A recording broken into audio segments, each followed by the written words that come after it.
Tonight, we're going to imagine and play an imagination game. We're going to imagine that I have here a deck of playing cards. It's an invisible deck, so to speak. And I want one of you to take the pack for me. Would you be so kind? What's your name? Rody. I'll throw one for you just to get you. Okay, got it, great. Now, take the cards out of the box and shuffle them up. They're imaginary, so we have to pretend a little. Oh, you are a pro here, obviously. Okay, perfect. Now, I want you to take one of them out, and without looking, place it in your pocket for me. Okay, perfect. You put it in your jacket pocket or a t-shirt pocket, perfect. Now, put the remaining cards back into the box. And throw it out of it. Okay, great, thank you. We'll place it right here. Now, you haven't looked at your card yet, have you? Okay, perfect. Take it out, and for the first time, don't say anything out loud, but have a look. This can be any card that you want. Look at it, burn the image of that card in your mind. Got it? Can I place it down and throw it at me? Perfect. I'll place it in the same place you did. Okay, now, so for the first time, what was it? What was the card that you saw? Yes. Nine of diamonds. The 9 of diamonds. Well, that's interesting. There are two ways you can think about what's about to happen. You can either think about it as your ability to somehow intuit something which has already taken place, or maybe because you had that thought, the thought of 9 of diamonds, maybe you somehow manifested it. I can never know. The thing is, it's up to you to decide which ways you want to think about it. Now, what's also interesting about it is that this so far felt like a pure imagination game, but there is a point at which it becomes real. We do have a deck of playing cards in this pocket, and this deck is missing one particular card. It's missing one card. I shouldn't be looking at it. You should. There's one card that's not here. Now, when you took one out, you had a free choice, right? You mixed up the cards in your head, and there's no way that anyone could know what that would be, right? You shuffled it, and you said it was the 9 of diamonds, and you had it in your inside pocket.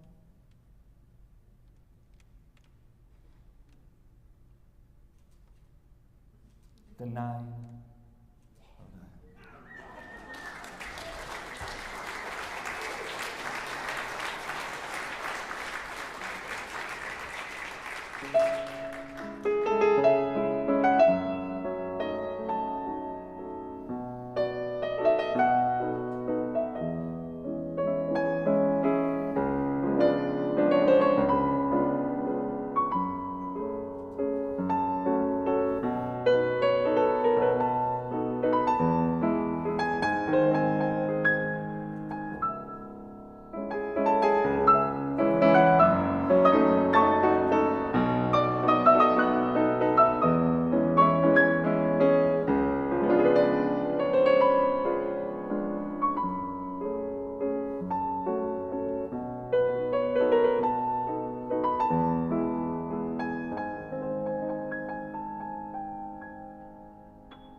That feeling when you wander around a big city, catching a glimpse of someone passing by, and for a moment you think to yourself, this might have been my life.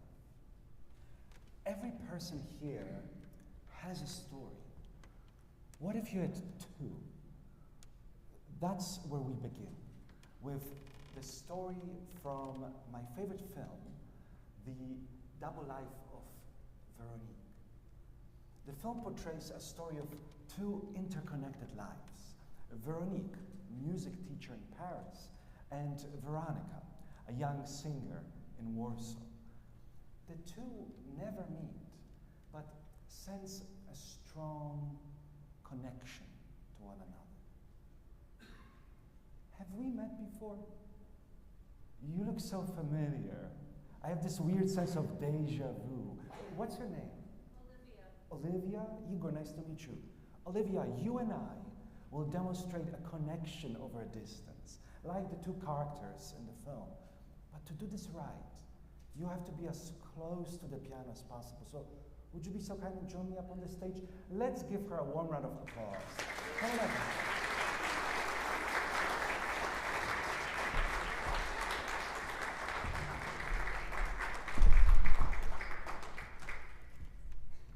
Fantastic. Take a seat.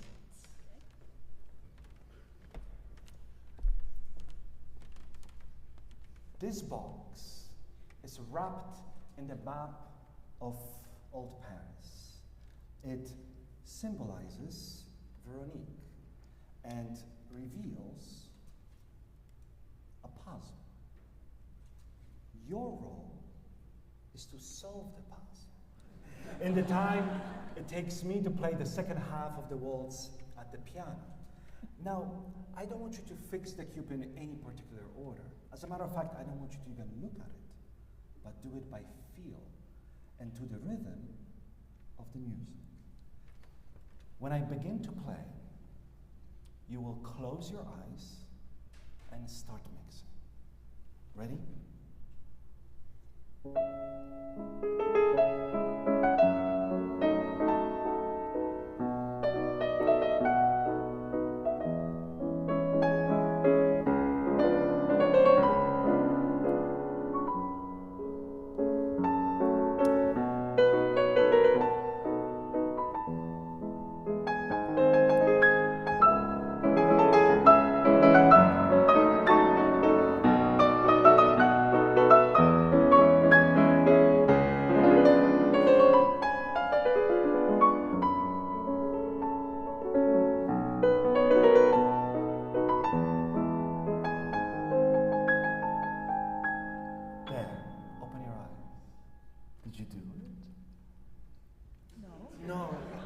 Just perfectly. See, this other box is wrapped in the map of old Warsaw, symbolizing Veronica.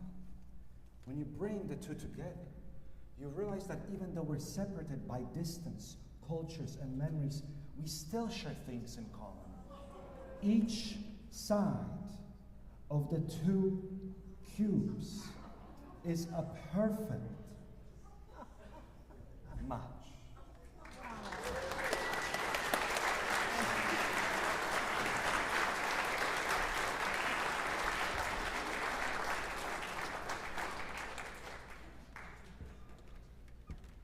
Have you heard this saying, the magician is the most honest of all professionals? First, he promises to deceive you, and then he does. Speaking of magic, I need to borrow some money. Just a single dollar bill. Is there anyone in the audience that could lend me $1? I'll be very grateful. I see someone reaching here. I'll go out to you. There. 5, you're here. Okay, perfect. What's your name? Oh, 50 euros. Okay, let's try with a. You got $1? 5. Do you have a single? Oh my gosh, you guys. Oh, I found a single. I would have taken that 50 euro if I was in Poland. Okay, perfect. Take the bill and write your name nice and big across the face of the dollar bill. I can't do that. I'm a banker.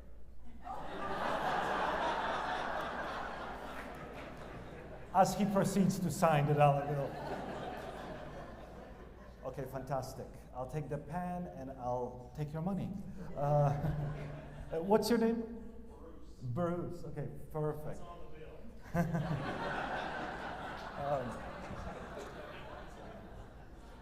Bruce.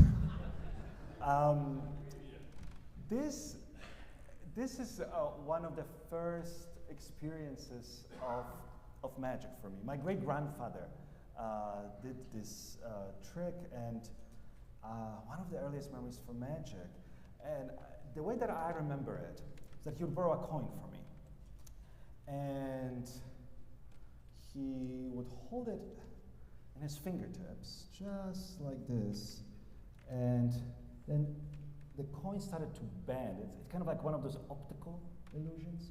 But then he placed it in his hand, and as he opened the hand, it vanished into a thin air. Now let's try it with 100. No. Seriously, Bruce, I will make it up to you. I am legally obliged. You are a banker. I'll get back to you. I will make it up to you. I'll start by letting you in on a secret. Every magic effect is actually 3. There is a trick that you see, there's a trick that you don't see, and then there is the one that you remember. And my job is to make all 3 of those things look exactly the same. Have you ever had that experience of looking directly at something yet you still can't see it? I want to give one of you that experience. Were you the one who gave me 50 euro? Yes? What's your name? Jared. Jared? Come join me up on the stage. Let's give him one round of applause.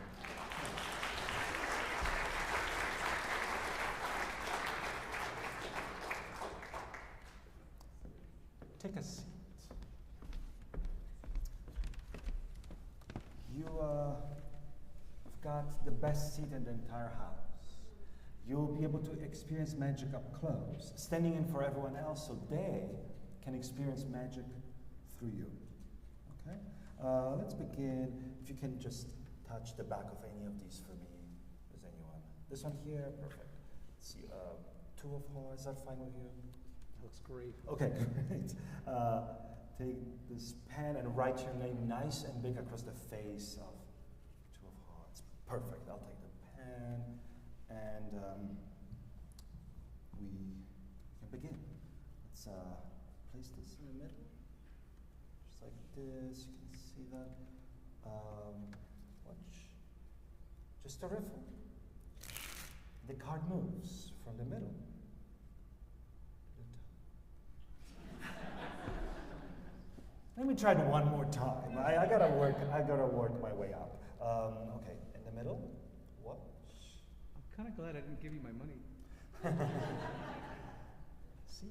When the card is facing up, you can actually see the moment it goes up. Okay, one more time. One more face. In the middle. What? When we place it down, it's kind of difficult to track the card. Now, just a riffle.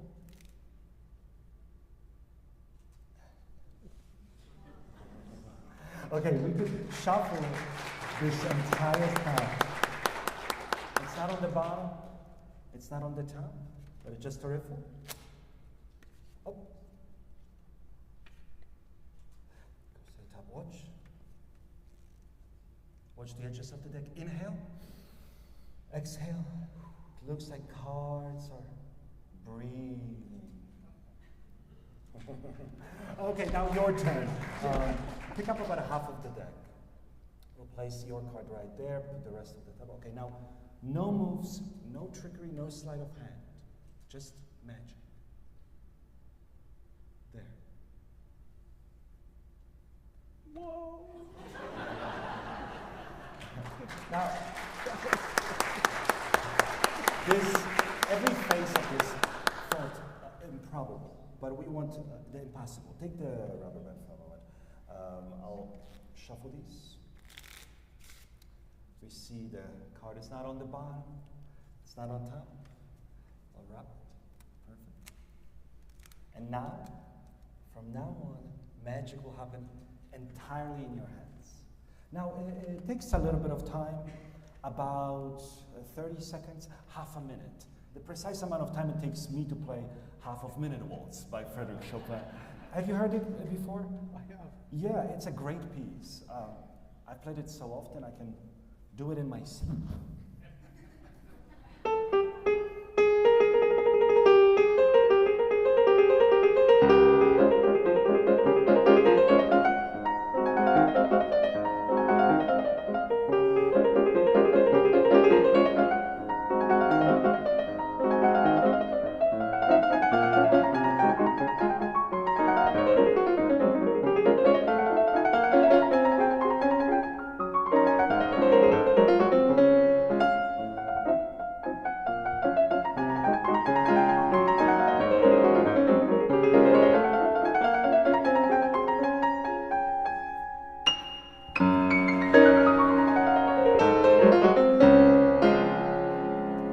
you go. Did it happen? Oh, how can I tell? Untie the rubber band. Yeah, take it out and take a look at the very top card in the deck. It's the 8 of diamonds. Okay. Yeah. No, the next one. Maybe it's the bottom of the top. Like the bottom. No, spread through the deck. Let's see. Maybe you went just a little too far. What? Two of hearts. No, you see, yeah, I guess it's all about the trick that you see, the trick that you don't see, and the one that you remember. And I'm sorry, Jared, I don't want to be rude, but I've been carrying something for you this whole show, and I don't know if you can all see this, but this, this. Whoa. That's amazing.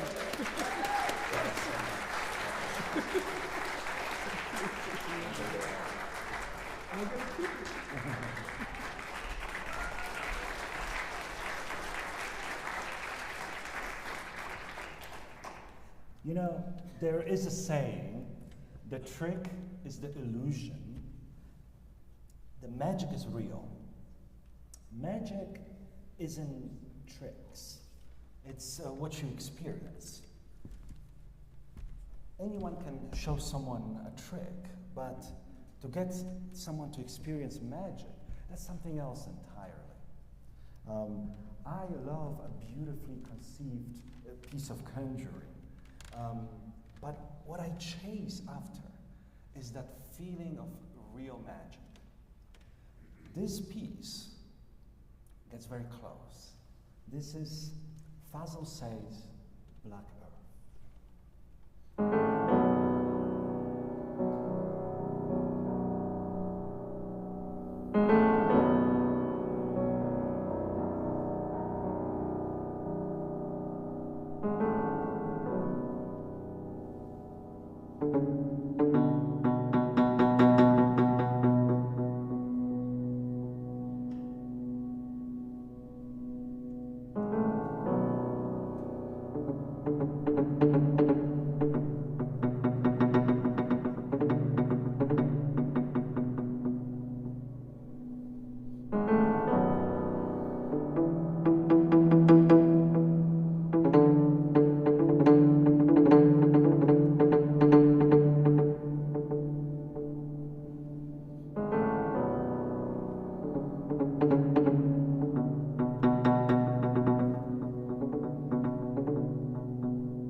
It's possible to know something that you cannot possibly know.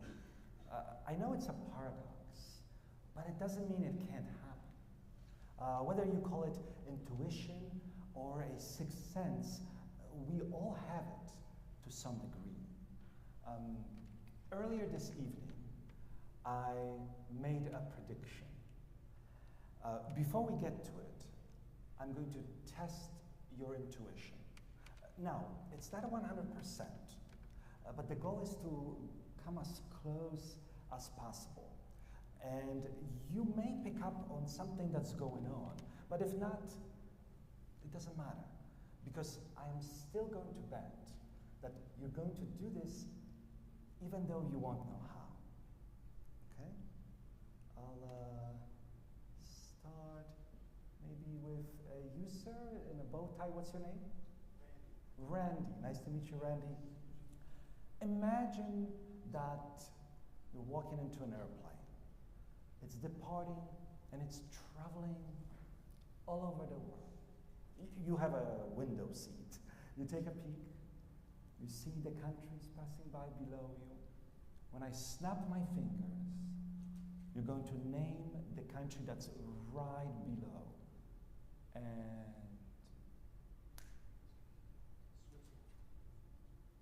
no, okay, it's okay. It's the first, Switzerland, okay, you made it.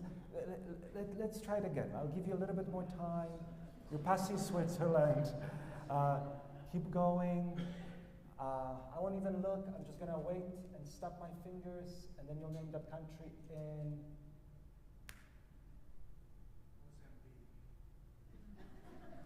Mozambique. Mozambique. Let's write this all down. This is great. So travel in Mozambique. Is this a place that you've been before? No. But it was as far from Switzerland as it goes. Okay, fantastic. Let's go around. Maybe here, lady in white. What's your name? Nicole. Nice to meet you, Igor. Nicole, imagine you're wearing one of those old-fashioned mechanical watches. It's one of those that just give time. Take it out of your wrist and pull out the crown and start changing the setting on the watch. Now the time might have changed a little bit once you've done that. What time do you see now? 11:01. Okay, keep twisting. Keep twisting. I won't look. I'm going to stop my fingers, and you're going to stop at one time. And what is it? Keep twisting. Yes. Keep going. I won't even look. You pass the 3. You pass the 4, and where are you now? 6 o'clock. Wasn't it more like 5:59? It's 6 o'clock. I won't fight you, yes. Okay. Exactly 6. Perfect. And then maybe someone here might take your attention. What's your name? Sarah. Sarah, imagine you have a wallet on you. Take it out, and there is a coin compartment in it. Yeah, a coin compartment. Take all of the coins out, and look of them. There's quite some, but not too many. Go and tell me the number of change that you have until the very last cent. 61 cents. Just 61 cents? 61 cents. That is remarkable. 61 cents. Okay, perfect. This is a little strange, and I know this will kind of this will make sense later. But I actually have a wallet that looks a little bit close to what you imagined. Will you please join me up on the stage and retrieve it from me? Let's give her a warm round of applause. Come on.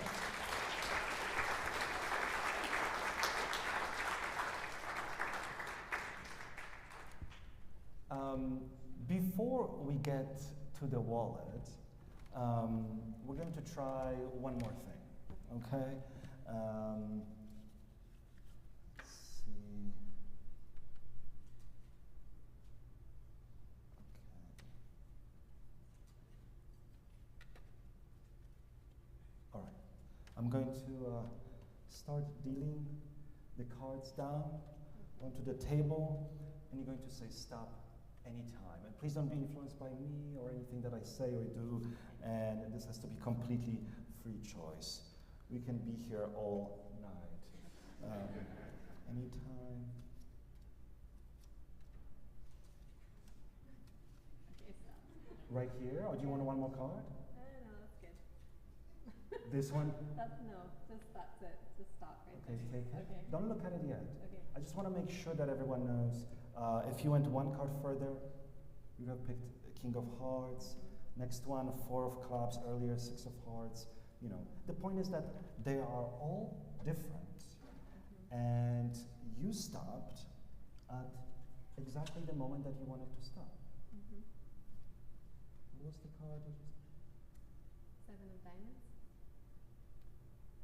Okay, is that exactly what I expected? 7 of diamonds, right. 7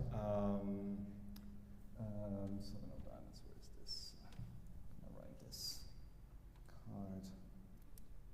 7 of diamonds. So we've got Mozambique, exactly 6 o'clock, 61 cents, and 7 of diamonds. You know, inside of this wallet, I have placed a card from a different deck. Now, I thought you would stop at the 8 of diamonds. I was off by 1, you know, but I also mentioned that prediction from earlier, if you remember. And I know this sounds a little strange and confusing, but some of you were really picking on something, almost feeling like you were reading my mind. And so let me explain. Inside this compartment, there is a little note.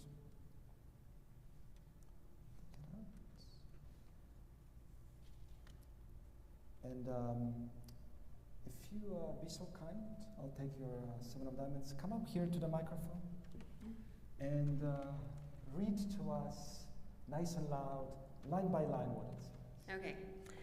Here are a few of my predictions. Here are a few of my predictions. You will think of flying to Mozambique. You are thinking of flying to Mozambique? And will depart at exactly 6 o'clock. At exactly 6 o'clock. In your pocket, you'll find 61 cents. 61 cents. And a single card, 7 of diamonds. Yes, 7. Sorry for being off by 1.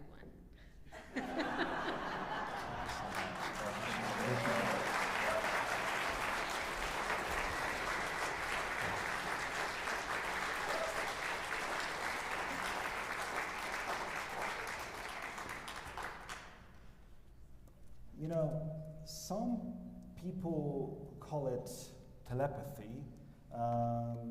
Some people call it déjà vu.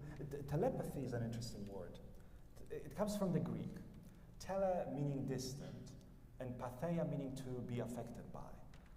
Musicians affect others by their music, like pianists affect others by their playing, by their touch. I touch, I exert physical force on inanimate objects here.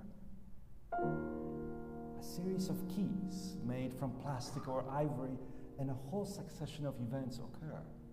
Sounds travel through the air, and seemingly without any physical force of their own, exert a distinct impression on you, the listener, there. But in order to touch those keys, and thereby to touch the hearts and minds of his audience, the pianist needs hands. The pianist needs fingers. Through those fingers, he can hold the whole audience in the palm of his hand. There are 27 bones in the human hand. 8 are in the wrist, 14 are in the fingers, and 5 are in the palm. The palm on which the lines of life are written. The palm on which the future is read. The palm, so sensitive. Then there are muscles and tendons and nerves and veins that all serve to make the human hand so complex, delicate, agile, and versatile. The hands are the instruments of the intimate. They're the instruments of sublime.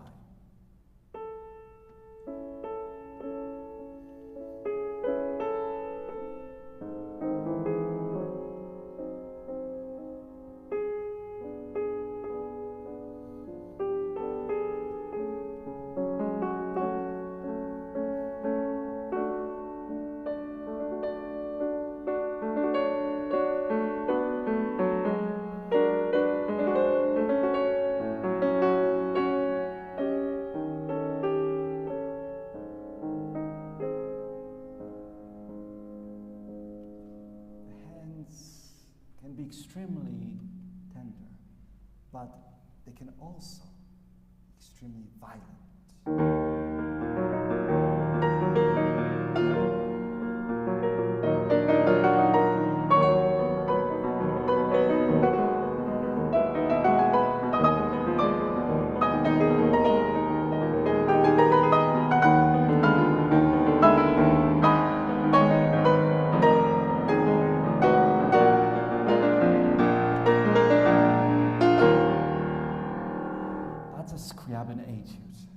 So full of drama and danger.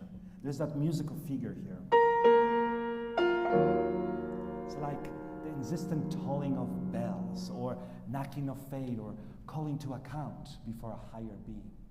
The music is full of intense dramatic flourishes that require the full power and full dexterity, another word for which is sleight, of the pianist's hands. And pianists and magicians, both artists of sleight of hand, value the instruments of their dexterity very highly. Glenn Gould would keep his hands in hot water for an hour before a performance. Even this piano lid is very heavy, and I have to be sure it doesn't fall and crush my fingers. Some pianists will often not handle knives, or place their hands at risk by using anything with a blade or sharp edge. To do so would be to endanger the most precious part of the pianist's body. It would be like playing kind of a Russian roulette. But why not? Artists often are told they have to grow in order to risk. But this is something very difficult to do on your own. So I need a strong person from the audience to help me out. Sorry for that scare. What's your name? Dan. Dan, will you please join me up on the stage? Dan, give everyone more welcome.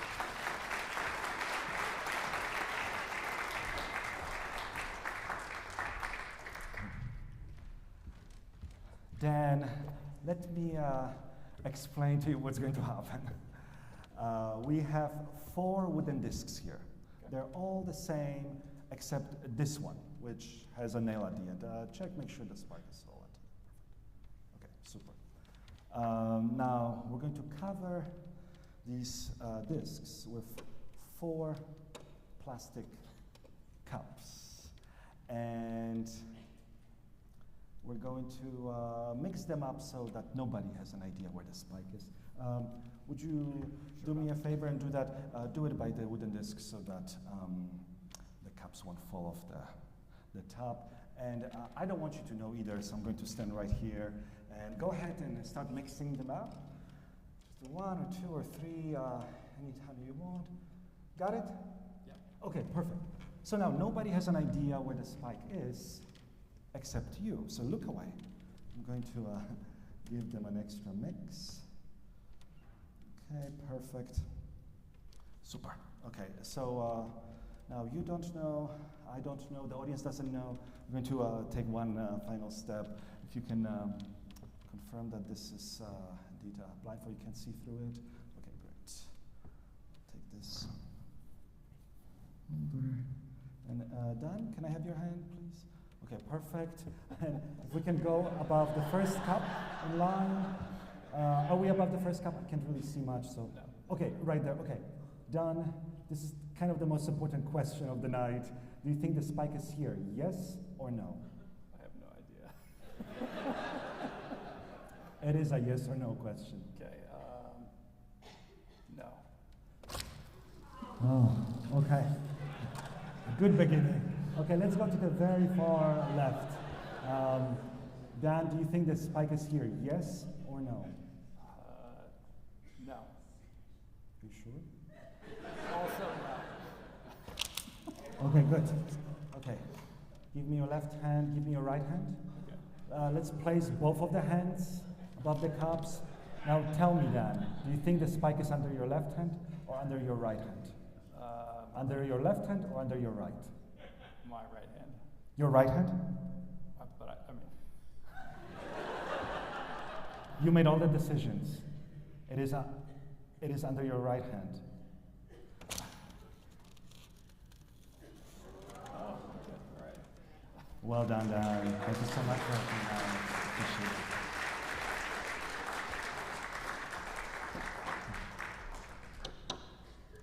You know, playing under pressure is a real skill. And before the show is over, I'd like to show you kind of a final way that I challenge myself to get better at performing, memorizing, and keeping track of lots of things at once.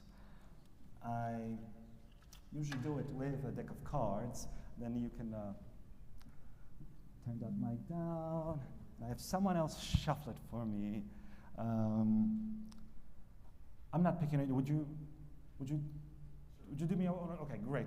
Give them a good shuffle. Now there are two parts to this exercise. One that's very easy and predictable, and the other one that's completely beyond my control. So we'll see how I'll do. Got it? Okay, great. Now take this rubber band and wrap it around the cards twice, making sure the shuffled cards are bound nice and tight. And what was your name again? Reiner. Reiner. Like the airline? Close. Reiner, perfect. Would you be so nice and walk up with me on the stage? Let's give a warm round of applause.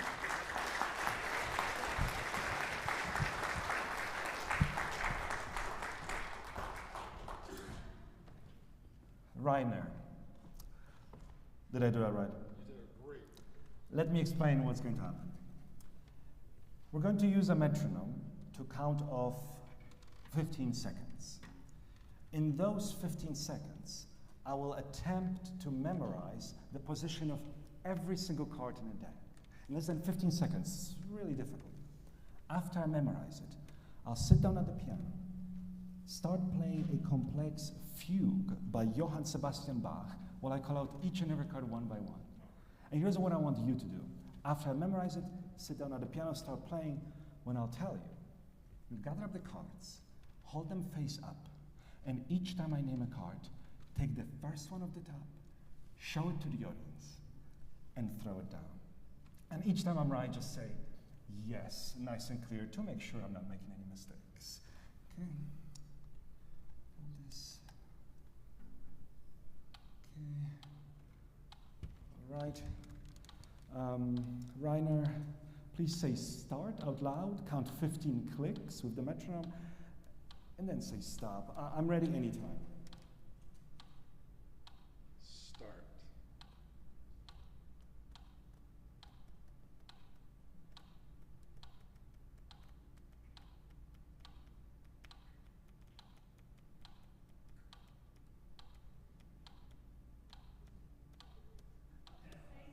15? 19. Yeah. Okay. Take the deck. Come up here to the music stand.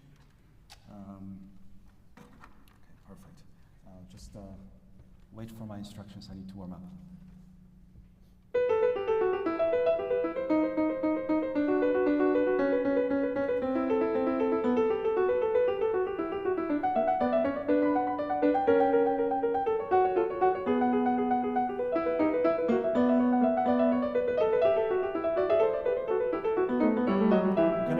Gather up the cards, hold them face up, and each time I name a card, take the first one off the top, show it, and throw it down. Are you ready? Here comes the first card. 4 of clubs, am I right? Next one. Yes. 2 of hearts. Yes. 7 of diamonds and 3 of clubs. Yes. Yes. Okay, next one. It's diamonds. 6 of diamonds. Correct. Ace of spades. Yes. And 4 of hearts. Yes. 9 of spades. Yes. 5 of hearts. Wow, yes. 2 of spades and queen of hearts. Yes. Yes. Wait, where are we now? Did you say, what did you say the last one? Queen of hearts? That is correct. What's the next card? Not the Queen of Hearts. What is it? You're right! 3 of diamonds. Queen of clubs. Yes. 8 of hearts and Yes. 6 of spades. Yes. Here comes another one. 5 of spades. Yes. The next one. 9 of hearts. Yes. Next one. Hearts. No, clubs. It's Yes. King of clubs. Go on. Jack of hearts. Yes. 3 of spades. I'm just saying 2 of yes. spades and 2 of diamonds and 8 of spades. That's right, that's right. 6 of hearts. Yes. 10 of clubs. Yes. 5 of diamonds. King of diamonds. Wow. 8 of diamonds. Correct. 2 of clubs. Yes. 5 of clubs. Yes. 3 of hearts. Yes. King of spades. Yes. Jack of diamonds. Yes. 8 of clubs. Yes. Wait. It's too difficult. Where are we now? 10 of spades. What's the next card? You're right. You're right. King of hearts. Jack of clubs. That's right. 7 of spades. Yes. 10 of hearts. Correct. Ace of diamonds. Yep. 9 of diamonds. And Right. 7 of hearts. Am I right? Wow. Ace of clubs. Yep. 9 of clubs and spades. Yep. 4 of spades. Correct. 6 of clubs. Yep. Queen of diamonds. Ace of hearts. Yes. And queen of spades. 10 Yes. of diamonds. Jack of spades. 4 of keep up diamonds. with And you. 7 Wow. of clubs.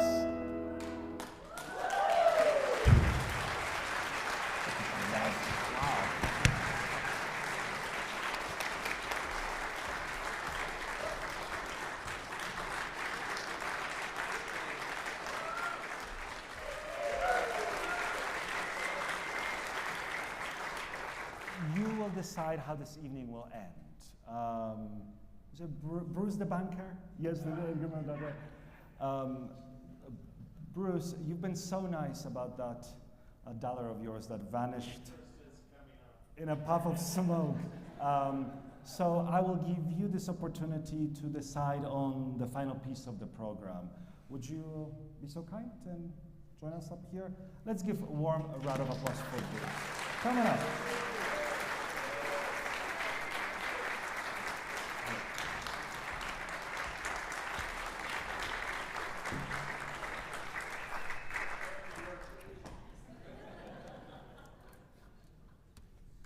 So, Bruce, whenever I learn a new piece of music, I don't do this for everything. I save it in my notebook. These are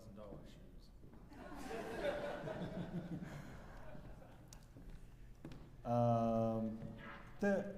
There's quite a bit of an eclectic mix here. We've got Chopin mazurka, we've got Ravel, Le Jardin Féerique from Mother Goose, Piazzolla, something more popular, Milonga dell'Angel, Debussy, La Fille de Chevalet, a couple dozen choices.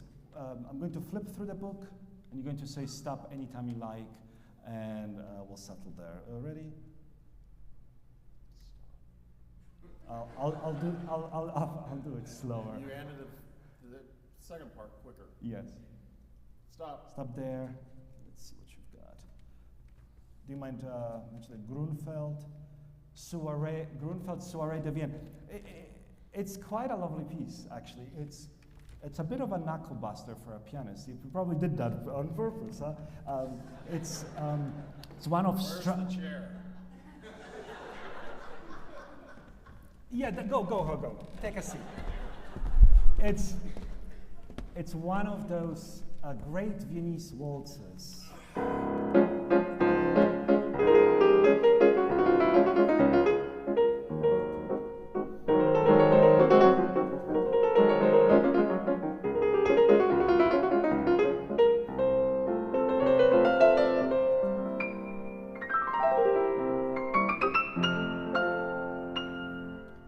Will this suit you? Very nice. It's very nice, perfect. Now, since I have you up on stage, will you, Bruce, help me with the final piece of magic? It depends. I would love to. Can I ask you, there is a wine glass? A what? A wine glass and a ball of red yarn. It's been there since the beginning of the show. Okay. Are you left-handed or right-handed? Right. Right-handed. Walk to the music stand, and if you can stand right behind it, and lift the wine glass with your right hand, and cover the top with your left. Okay, perfect. Just gently so. Let's see. That's perfect. Sorry, I was admiring the $1,000 shoe. $5,000 diamond ring. And you're walking up to a magician. I'll do this gently. Relax your left hand just slightly, just gently, just so that you can let the string to pull through. Yes, perfect. Yeah, just keep it on. This is sort of the longest trick that we have. And just until we reach to the very end, you can kind of peek through the glass. Just slightly. There's something unraveling there. See it? May I? I want to show it to everyone. There is a dollar bill. Now, it's not any dollar bill. It is, in fact, Bruce, your... I was hoping for 100. Thank you so much. I appreciate it.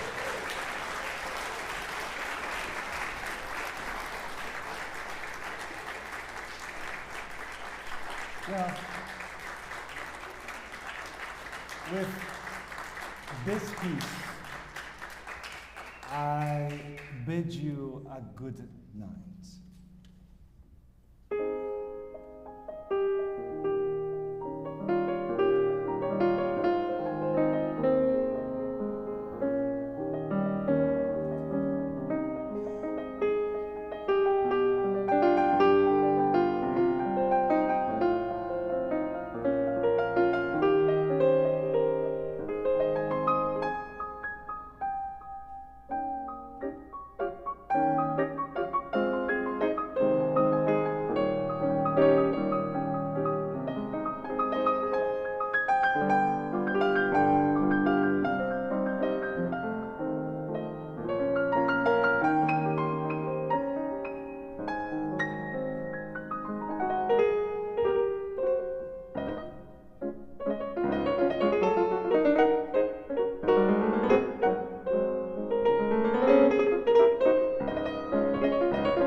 as I got to know you, I know this half of the audience would like to hear a little bit of Ravel.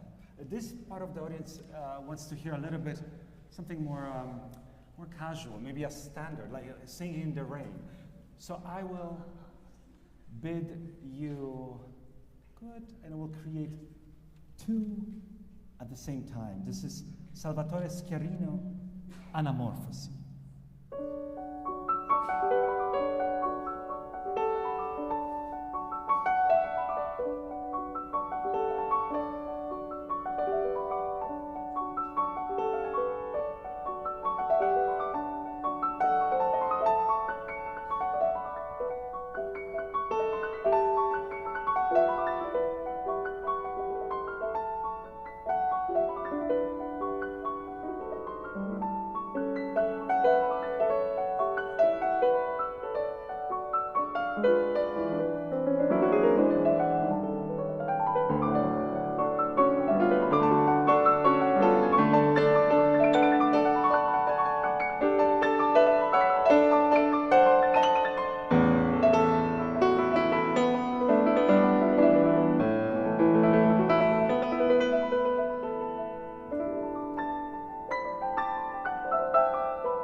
You know, the fact that you had your phones on worried me a little bit. I kind of expected one of those phones going off. I used to like it actually when that old Nokia ringtone would go off because I'm always prepared. This is a piece by Marc-André Hamelin. It's called Valse d'Irritation, Waltz of Irritation.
I prepared three.